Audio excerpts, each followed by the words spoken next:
السلام علیکم۔ Urdu news point میں خوش آمدید کہتے ہیں۔ ملکی تاریخ میں پہلی مرتبہ انتخابات لڑنے کے خواہاں ہزاروں امیدواروں کے کاغذات نامزدگی مسترد ہو گئے ہیں۔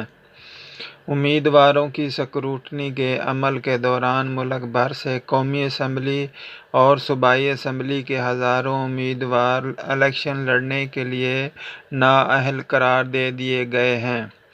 ملکی تاریخ میں پہلی مرتبہ انتخابات لڑنے کے ہزاروں امیدواروں کے کاغذات نامزدگی مسترد کیے گئے ہیں۔ امیدواروں کی اسکروٹنی کے عمل کے دوران ملک بھر سے ہزاروں قومی اسمبلی اور صوبائی اسمبلی کے امیدوار الیکشن لڑنے کے لیے نااہل قرار دیے گئے ہیں۔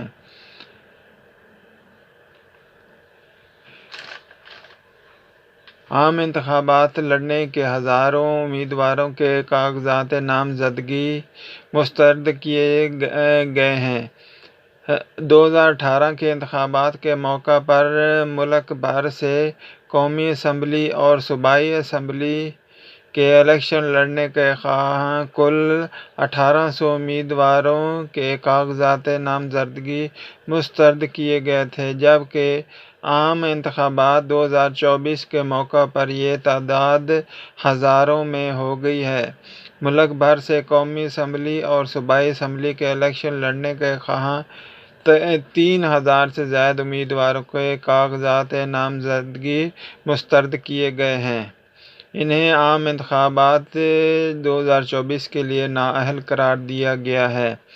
تاہم ملک میں عام انتخابات کے لیے کاغذات نامزدگی منظور یا مسترد ہونے کے فیصلوں پر اپیلیں دائر کرنے کا حق ابھی باقی ہے۔ یہ اپیلیں اتوار 31 دسمبر سے دائر ہو سکیں گی۔ 30 دسمبر کو ملک میں عام انتخابات کے لیے کاغذات نامزدگی جمع ہونے اور منظور یا مسترد ہونے کا مرحلہ مکمل ہو گیا ہے۔ ریٹرننگ افسران کی جانب سے صوبائی اسمبلیوں کے حلقوں کے 2000 سے زائد جبکہ قومی اسمبلی کے حلقوں کے 1000 سے زائد امیدواروں کے کاغذات نامزدگی مسترد کیے گئے ہیں۔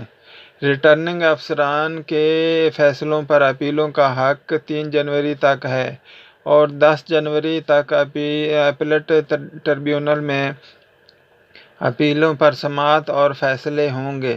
انتخابی شیڈول کے مطابق امیدواروں کی حتمی فہرست 11 جنوری کو جاری کی جائے گی۔ کاغذات نامزدگی